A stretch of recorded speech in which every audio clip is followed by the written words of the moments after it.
할렐루야, 반갑습니다. 8월 4일 금요일 아침 묵상 시간입니다. 우리가 오늘 함께 보실 말씀은 예레미야 14장 13절부터 22절까지 말씀입니다. 한 절씩 차근차근 읽도록 하겠습니다. 이에 내가 말하되 슬프도소이다. 주 여호와여 보시옵소서. 선지자들이 그들에게 이르기를 너희가 칼을 보지 아니하겠고 기근은 너희에게 이르지 아니할 것이라. 내가 이곳에서 너희에게 확실한 평강을 주리라 하나이다. 여호와께서 내게 이르시되 선지자들이 내 이름으로 거짓 예언을 하는도다. 나는 그들을 보내지 아니하였고 그들에게 명령하거나 이르지 아니하였거늘 그들이 거짓 계시와 점술과 헛된 것과 자기 마음의 거짓으로 너희에게 예언하는도다.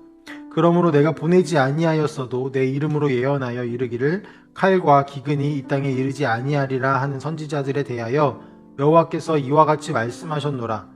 그 선지자들은 칼과 기근에 멸망할 것이요 그들의 예언을 받은 백성은 기근과 칼로 말미암아 예루살렘 거리에 던짐을 당할 것인즉 그들을 장사할 자가 없을 것이요 그들의 아내와 아들과 딸이 그렇게 되리니 이는 내가 그들의 악을 그 위에 부음이니라. 너는 이 말로 그들에게 이르라. 내 눈이 밤낮으로 그치지 아니하고 눈물을 흘리리니 이는 처녀 딸 내 백성이 큰 파멸 중한 상처로 말미암아 망함이라. 내가 들에 나간즉 칼에 죽은 자요 내가 성읍에 들어간즉 기근으로 병든 자며 선지자나 제사장이나 알지 못하는 땅으로 두루 다니도다. 주께서 유다를 온전히 버리시나이까? 주의 심령이 시온을 싫어하시나이까? 어찌하여 우리를 치시고 치료하지 아니하시나이까? 우리가 평강을 바라도 좋은 것이 없고 치료받기를 기다리나 두려움만 보나이다.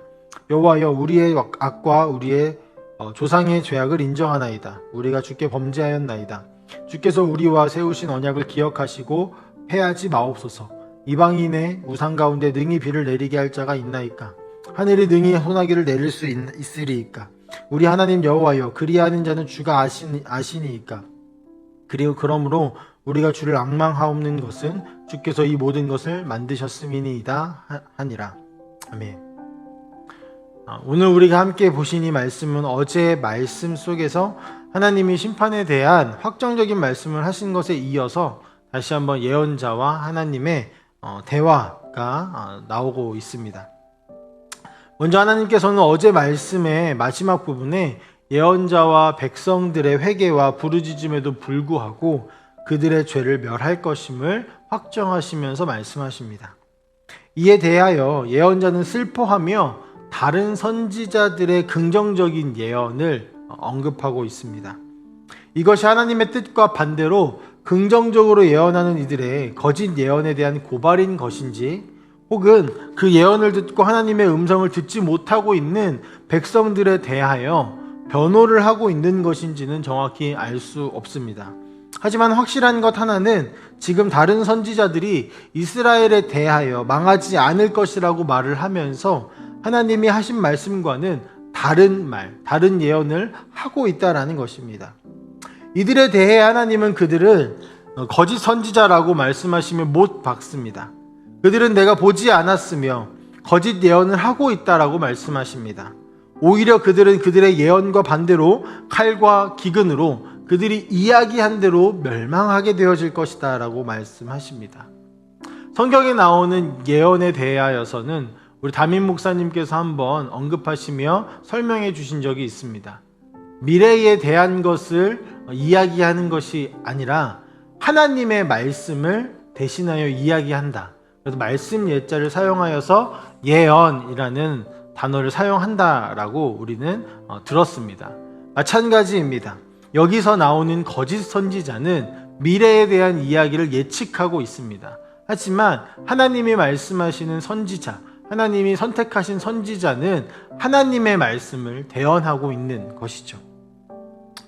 그러나 언제나 혼란의 시대에 살고 있는 우리에게는 이렇게 귀를 간지럽히는 거짓 예언의 이야기들이 들려옵니다. 성경이 말하는 진리를 살짝 비틀어서 우리 귀에 듣기 좋게 만들기 때문에 우리는 더욱 혼란스러울 수밖에 없습니다. 오늘 말씀에 언급된 이 거짓 선지자들도 아주 근거 없는 이야기를 하고 있는 것은 아니라는 것이죠. 오히려 하나님의 사랑과 자비하심을 근거로 멸망하지 않을 것이다, 그렇게 되지 않을 것이다 라고 속이고 있다라는 것입니다. 이들이 하고 있는 것은 무엇입니까? 하나님의 속성 중에서 한쪽 면만 가지고 그것을 자기의 멋대로 해석하여 이야기하는 것입니다. 그렇기 때문에 우리는요, 이런 이야기들의 혼란을 겪고 흔들리지 않기 위하여 성경이 말하는 바에 온전히 집중해야 합니다. 하지만 성경에는 우리가 듣기 좋은 소리만 나와 있지 않죠. 오히려 우리의 마음을 답답하게 하고 때로는 고통스럽게 하며 지금 내가 가지고 있는 것을 포기하게끔 만드는 이야기들도 나오고 있습니다. 그래서 우리는 그것을 선택하지 않으려고 하고 우리에게 위로가 되고 힘이 되는 이야기들에게만 집중하기도 합니다. 그러나 우리는 그 말씀들, 성경에서 말하는 모든 말씀들에 집중하고 하나님의 뜻이 무엇인지 바르게 분별해야 할 것입니다. 우리가 원하는 바가 아니라 하나님이 원하시는 것에 집중해야 한다는 것이죠. 최근에 아침 묵상을 통해서 계속 나누고 있는 것 중에 하나가 순종이라는 키워드입니다. 내가 원하는 것에만 반응하는 것이 아니라, 내가 원하는 것에 반응하는 것이 아니라 하나님께서 원하시는 것에 온전히 반응하는 것, 이것이 바로 순종입니다. 이스라엘이 처음 하나님의 말씀에 귀 기울이고 하나님 여호와를 사랑하라 말씀하신 그 말씀에 순종했다면 지금과 같은 일들은 벌어지지 않았을 것입니다. 분명히 그러하였습니다. 하나님의 말씀에 귀를 기울이고 순종했던 때에는 이들은 번창하였고 부귀와 영화를 누렸죠.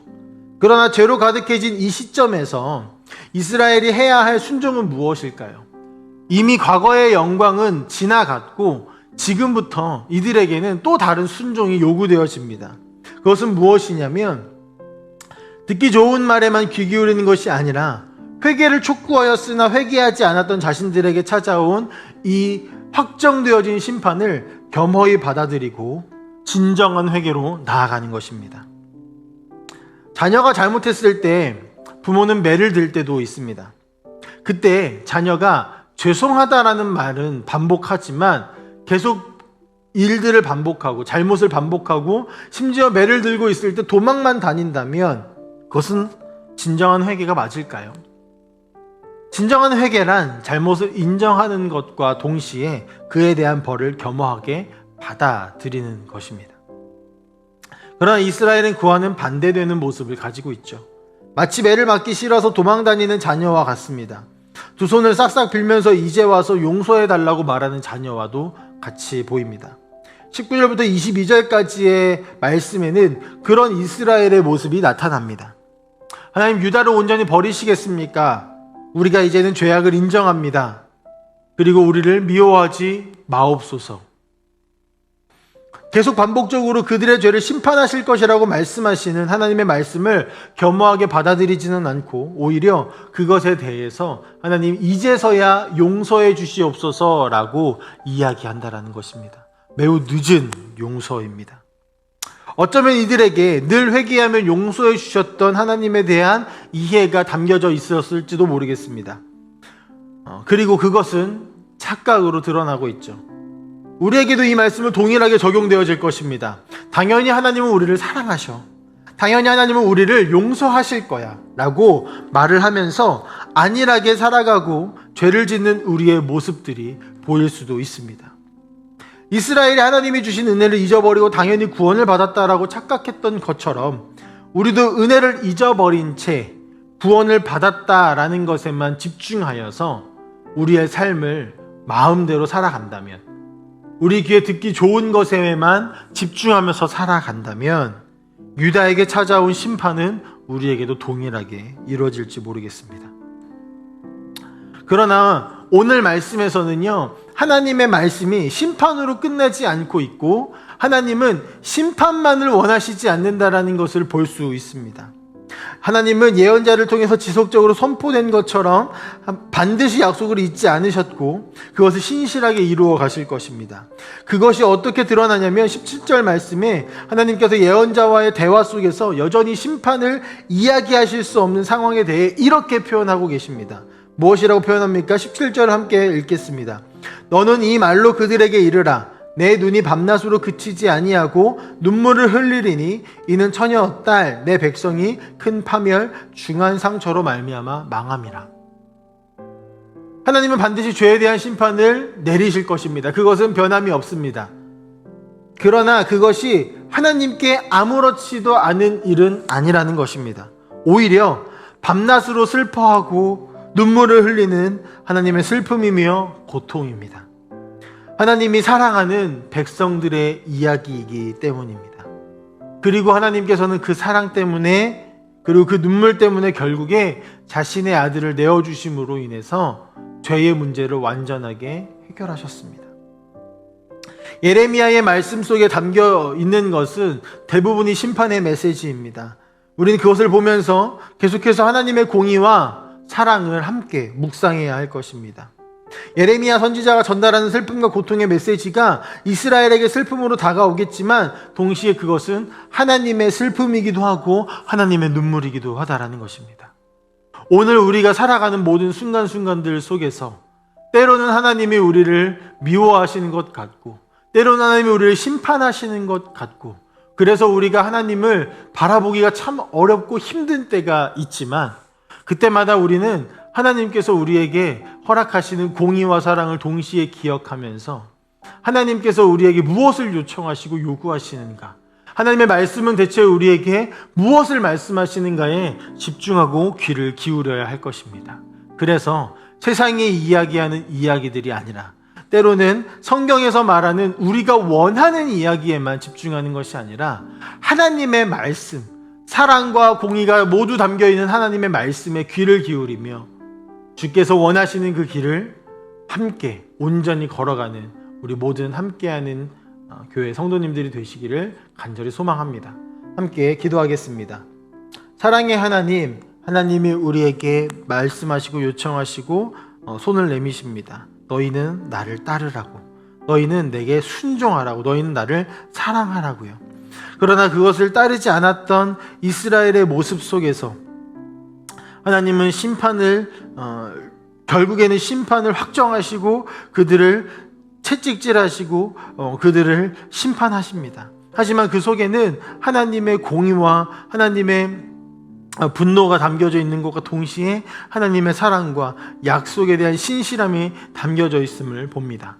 하나님은 이스라엘을 치시면서도 슬퍼하셨습니다. 왜냐하면 당신의 백성들이기 때문입니다. 마찬가지로 우리를 향한 하나님의 심판도 슬픔이 담겨져 있습니다. 그것이 예수 그리스도께서 오심으로 이루어진 줄 믿습니다. 아버지, 이제는 우리가 예수 그리스도를 붙잡고 그분을 따라 예수 그리스도께서 살아가신 것처럼 하나님의 말씀에 온전히 순종하며 살아갈 수 있도록 도와주시옵소서. 지금까지 우리의 모습들이 주님을 따르지 못한 모습들이 있다면 철저하게 회개하고 주께서 우리에게 말씀하시는 것에 그것이 아플지라도, 그것이 우리의 마음을 찌를지라도 귀 기울이고 담대히 겸허히 받아들일 수 있는 우리 모든 함께하는 교회 성도님들이 되실 수 있도록 축복하여 주시옵소서.